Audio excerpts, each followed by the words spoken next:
Hi guys, Kim here. Sixth Sun, Hopium, manifesting a future.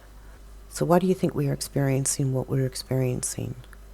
Our consciousness has been very distorted throughout our lives, and our focus has been manipulated into giving focus to the material world and holding that material world as the most important thing.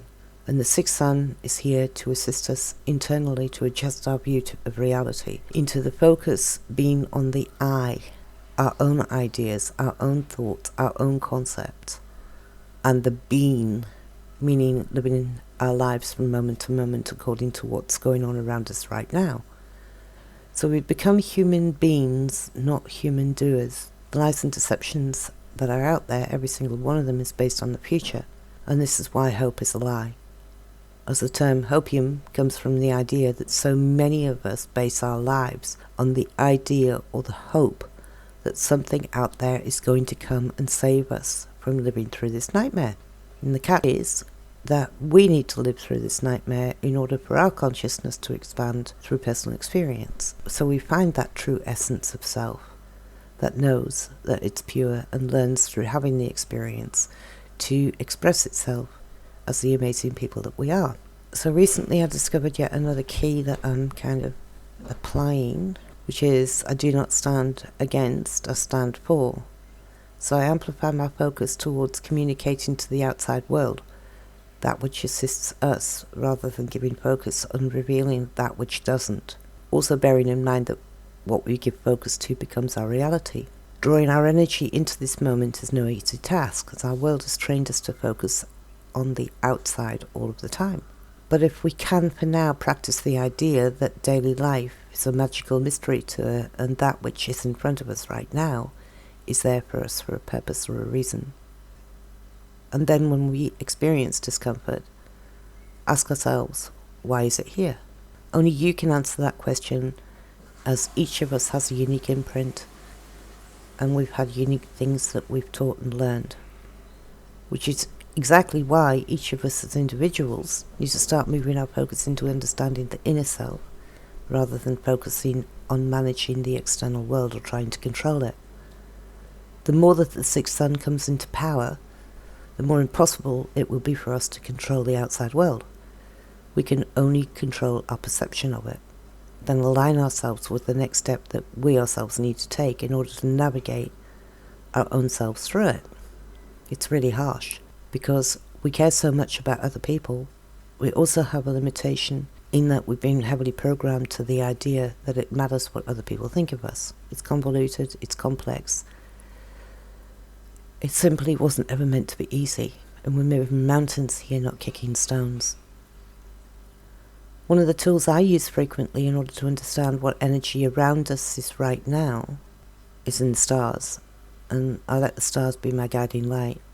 So I pay attention to astrological alignments that are ahead in the next few weeks in order to align myself with amplifying that energy that's there to assist us. So there is a hint in late September that the alignments are assisting us to refine our intents, again clearing and highlighting that which is important to us as individuals, bearing in mind that what's important to me may not be important to you, and what is important to you may not be important to me. So it's a clarity of sorts. With this will likely come even more separation as we define what's important to us and split away from those people who are not aligning with our own path. Then October, outlets of expression have been highlighted. It's almost as if the pressure becomes too much and we start finding our own unique voice, and then a method of expressing that unique voice gets shown to us. When I was conceiving this, I was picturing a boiling water and geysers appearing from the ground in huge spouts coming up. It's purely an analogy, but boiling water could be suppressed emotions unexpressed so far. So outlets will appear in front of us in ways that had not been here before. New ways, new ideas, and this force creates that this is an opportunity for us to express our unique expressions. Many of the planets in retrograde, much opportunity for reflection upon self, so much energy to assist us doing this. So it seems that from the 6th of the 9th to October, it looks like there's an opportunity to lay new foundations. This might be interesting to observe, pay attention to what our external world is reflection during these dates, as it could give us insights into what we should be giving focus to. And it looks like around about the 10th of October there's an energy shift from the controllers where they tighten their grip, perhaps making it look as if their intention's been set in stone.